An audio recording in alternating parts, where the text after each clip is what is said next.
Hey. Yes, I saw it too.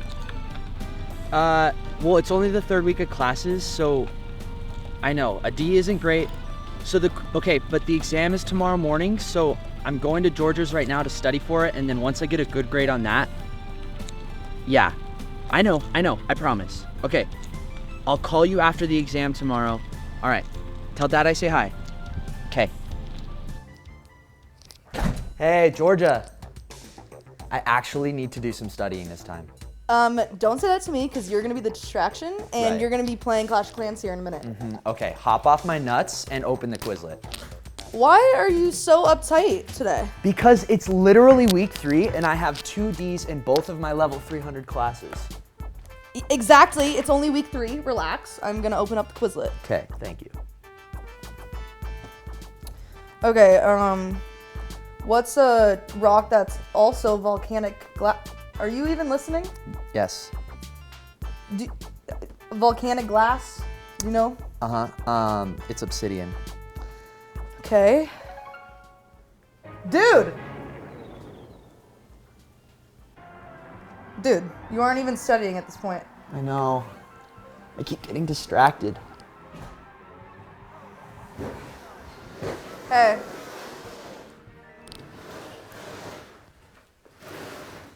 What?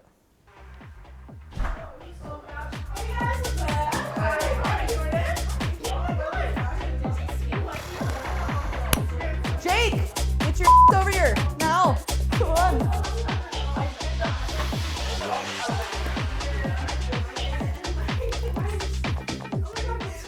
Yeah. Hey, Mom. Yeah, so I'm leaving the testing center. Yeah, let's just say it didn't go well.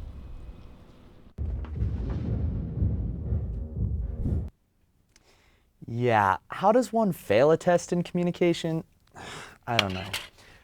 What could be more fun than combining consumption with a fun game? Drinking games are a dime a dozen. It seems like you'll learn a new one every other time you drink. One of the most popular games that is easily identifiable at all college parties is beer pong. The premise is simple, involving solo cups and ping pong balls. When a player sinks a ball into the other team's cup, one of them has to finish the beer inside it. This game in itself will have a bunch of different rules and jargon depending on who you play with and whose house it's at. The other one that seems to be on the up is beer die. 4 cups on an abnormally large wooden table, players throwing dice up in the air and trying to sink it into the other person's cup, prompting them to drink it. Parents, for your information, Jimbo's grocery money that you gave him is going into building that abnormally large wooden table. The final game worth highlighting is Rage Cage, the one that has personally made me best friends with the toilet the next morning. Ugh. Players try to bounce a ping pong ball in an empty cup in order to rotate it around the table. As the stack of cups get larger, the point of the game is to not have to be the last one to drink the female dog cup. Next time you find yourself playing these games, remember, you never can drink too much, but stay safe, Broncos. Did I tell you about the time that I made a beer die table this summer? You didn't. I'd love to hear about it. I painted the entire Fortnite logo on it by hand. It cost me about $120, but my parents thought that it was for summer school. Your parents' money, parents' cash, right? Obviously, they think it's funding this academic journey I'm on and expanding my brain and knowledge to be the best human I can be. Yeah, turns out their financial dollars keep taking some crazy detours. It's playing hide and seek in this vast playground of my questionable life choices. First and foremost, yeah, that money they gave me for the textbooks hasn't gone to one textbook, ever. I obviously need the money to splurge downtown, and after gulping down shots before riding the bull at Roddy's, I still gotta have a little something for that late night adventure at Pie Hole. Oh, and that pack of Nooners I got for the pregame before the night even started. Oh, shouts out to all the Uber drivers. Yeah, they get a little pricey around 2 a.m., but they are the unsung heroes of every weekend. Then there are those clothes that I absolutely, definitely need. That cute Urban Outfitters top that I've only worn to Chick-fil-A. Speaking of which, if there was a degree for devouring nuggets, I would be acing it. And of course, parking tickets. They're just love notes from the city, compliments of my academic journey. My parents' money is generously contributing to the local economy, one parking violation at a time. So here's a shout out to my parents' money. You are the real MVP of my college experience.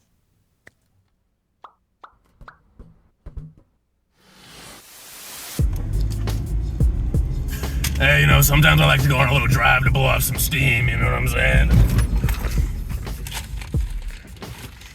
I think we hit something.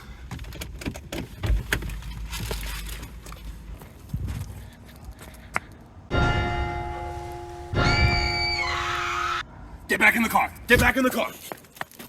Ugh.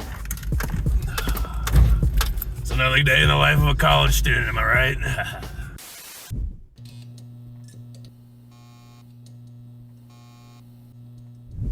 Welcome back to Pop Culture. I'm Gina Genova. And I'm Delaney Hall. This week we're getting down to the nitty-gritty. That's right, we're spilling secrets about pop culture, college life, and each other. Oof. College life wouldn't be the same without a few white lies about what us Broncos are really doing on and around campus. Like, do your parents really need to know you participated in an intoxicated run around campus in your finest underwear? And, of course, our instinctive need to skip class for that danger. Maybe you really don't know why your location showed you at a random house on Lincoln Ave at 2 a.m. last night. Or maybe you do, but why are your parents still tracking your location anyways? Yeah, seriously. Okay, I love talking about our weekends here at BSU. I do. But I have to talk about the bad habits of Brad Pitt. This pop culture secret I heard has been killing me. Now, his friends, families, and co-workers all have reported of his unhygienic routine. Reports found that he stopped using soap and deodorant years ago. His own argument is that he wants to use environmental perspiration for his hygiene. Now, I'm a big fan of Brad, but if I have to go near this man, I might either pass out from him or a stench. Yeah, that's just nasty. Now we're going to move on to some rapid-fire secrets. My good friend Gina over here is famous for being known by one particular frat on campus. Fiji. Eventually maybe she'll be a sweetheart, but for now we're going to call it Fan. Oh, it's really nice of you, Delaney. Well, something you don't know about Delaney here is that her third night here, freshman year, she got in trouble with her RAs, before the semester even started. Delaney. Gina has a peanut allergy, so. Well, you can't even go in the room with one, so. Okay, so while we go sort this out, we're going to head over to Carice and Alton with Boise Heights. See you next time on Pop Culture. Mom and Dad, I'm sorry. Welcome to Boise Heights, a less funny and less enticing spin on your favorite sports podcast, New Heights. We're no Kelsey brother duo, but let's be honest, Boise State athletics isn't respected anyways. Nah, they're really not. And in fact, my only experience is just being the bench warmer. That brings me to introduce our sponsor, Haterade. Haterade is your go-to drink to quench any positive energy you may have left. It is a preferred drink of renowned UTP hater Nathan Snyder. Use code UTP for 10% off your next purchase.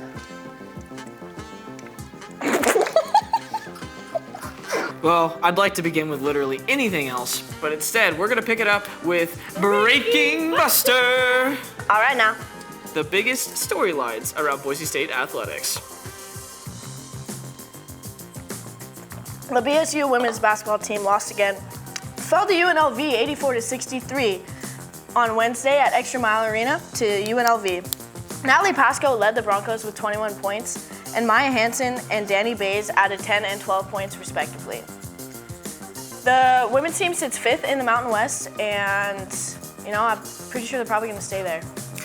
Well, they had a tough game against the number one team in the league, and they unfortunately were not able to win that game, but they got a couple of opportunities here over the next couple of weeks with some winnable ones to kind of fix some issues, get some confidence back before they immediately have a 4-game stretch where they play the top 4 teams of the conference, including UNLV again. Yeah, the women's team, they average 63 points a game, which is usually less than their opponents, so that doesn't really check out. That wraps up our episode of Boise Heights, baby. All right now.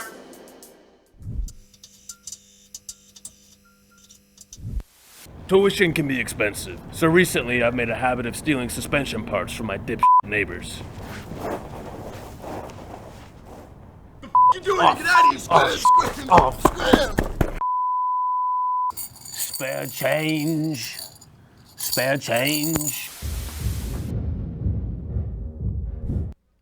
Hello, all you beautiful people, and welcome back to Tempo Talk. I'm Riley. And I'm Riley. And this is the segment where we fulfill all your music needs every episode. Riley, what do we got today? Well, Riley, grab your red Solo cups and bar shoes because we're going through all the songs that get white people crunk, especially the frat bros. I think this is a good one right here. First things first, we obviously have to start with Sweet Caroline by Neil Diamond. For once, I actually agree with you, Riley. Sweet Caroline is the ultimate song of camaraderie. It's really the only time complete strangers are willing to share a space and scream, ba, ba, ba, in unison. 3 minutes of hope that we are all one big, happy family. Anyway, I think next we have to bring up Shots by LMFAO feat Lil Jon. I'm not sure I know that one. Really? Because it seemed like you did on that elevated surface in Silly's on Saturday. Okay, moving on. Wipe that. We can't forget about Don't Stop Believing. From 70 to 21, everyone is picking it as their go-to karaoke song. Agreed, but some honorable mentions that you hear in every basement of every frat party would have to be UCLA by R.L. Grime, Doses and Mimosas by Cherub, and Mr. Brightside by The Killers. Oh my god, I love that song. But that's just the price I paid. Destiny is calling me. Open up my That's all the time we have today. Tune in for next time. eyes. I'm Mr. Brightside. One thing you might not know about me, when I'm up late night studying, I need a little extra buzz to keep me going. 2 hours later.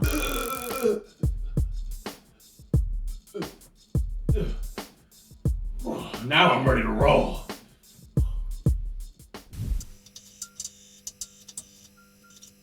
Welcome back to Man on the Street. Today we're going to be talking about things you've never told your parents before. Do you have anything you've never told your parents? Yeah, a lot. Like a lot? A lot. Like way too much or like a lot? No, like a lot. Like what? What have you not told them? Let's take this to the street. Good idea. What's something you've never told your parents? Make it good. All right. One night in my hometown, we were all at the casino having a good time, and I drank a little too much and ended up sleeping in my street. I failed one of my classes last year, and I haven't told my mom yet. So I failed all my classes. I haven't told my mom yet. I got punched in the face. Oh no. By a man.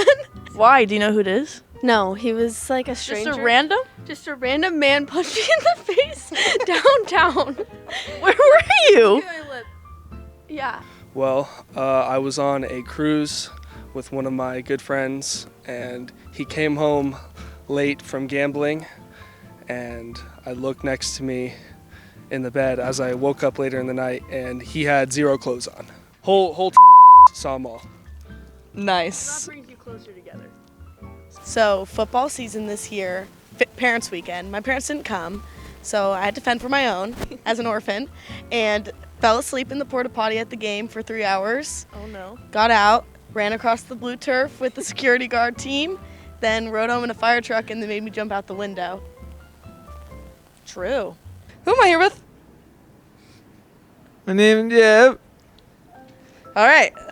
What's something so crazy that you've never told your parents before? I've actually kissed my roommate. Same, gang.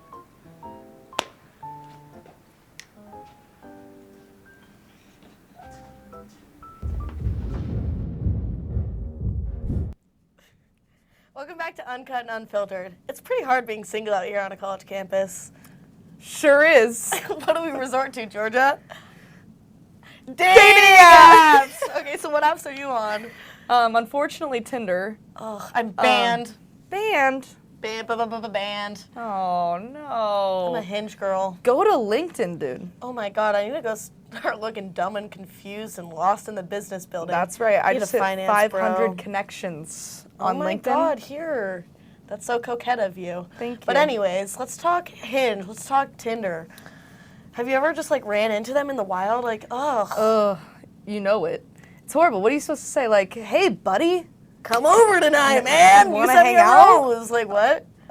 No. That's weird. And then you go over at some point, maybe not that night, but like another time, you'll go and then like girl products everywhere, Colleen Hoover book on the nightstand. Who am I to you? That's how it be out here. It's so rough. It is ridiculous. God. What are we gonna do? I don't know. I think I seriously am considering just. I'm sick I'm celibacy.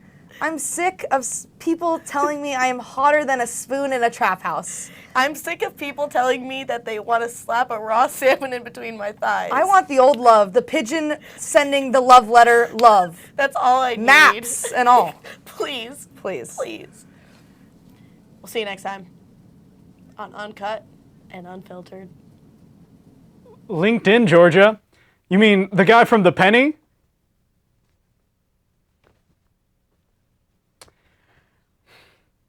Alcohols, aka booze, we all love drinking them, but what is it? No one knows, and yet, as a program, UTP supports legal and responsible consumption of alcohol.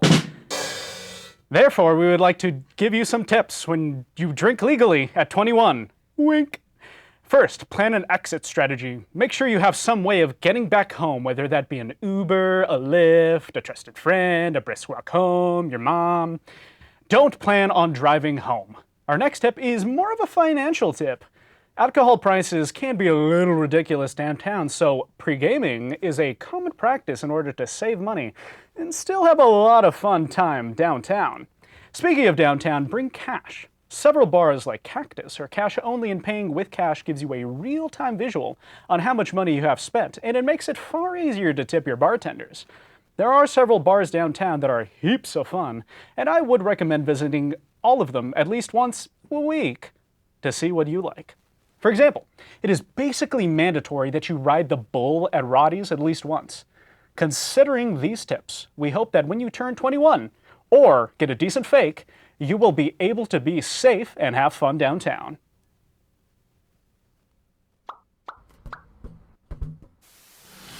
Since starting college, I've picked up a couple of hobbies. One of them has been car dodgeball. Let me show you.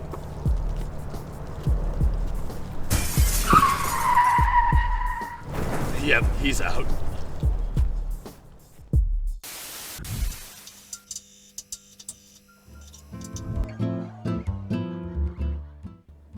College taught me that everyone sucks. Left my Zinnichinos in class today. Gonna myself. How the do you even manage to get tuberculosis? I wish I could be nonchalant, but unfortunately, I'm insane. If you heard me rip in class today, no the you didn't. If I could punch a frat boy instead of pie them in the quad, I might consider a hefty donation. Okay, so someone at the rec has ringworm. I've gotten it twice from you now. Get treatment. I just got rid of this now you give it to me again. Start wiping the equipment or don't use it at all. I slept through my 9 a.m. tomorrow. Who's throwing this weekend? I'm trying to get litty and riz up some baddie. New Year me, hashtag swole, hashtag him, hashtag call me. Having roommates that don't do dishes is insane. Like, bro, you're 21 years old and you can't wash a plate. Anyone find sunglasses 3rd floor of Riverfront? They're my graduation present from my dad and I really like them back. I found sunglasses on the 3rd floor of Riverfront. I'm keeping them. I will be prostituting myself tonight down 8th Street. To the man or woman that left their baby on the changing station in the bathroom of Walmart on Overland, I'm cool with watching it, but his name is not Chacho. I would literally commit murder for Baby Bell cheese and a Capri Sun right now. I'd be like, my ex, then my ex. I deadass think we should boycott Boise State parking. Like, this is getting out of hand. If you're gonna keep classes going, at least salt the sidewalks so I'm not tripping the whole way there. I'm sorry, why are sorority girls having photo shoots in the library? We all know you don't read. And you're a It's Wednesday, right? Does that mean we're going to East Side? That's all we got for now, folks. We'll see you next time here at Live on Demand.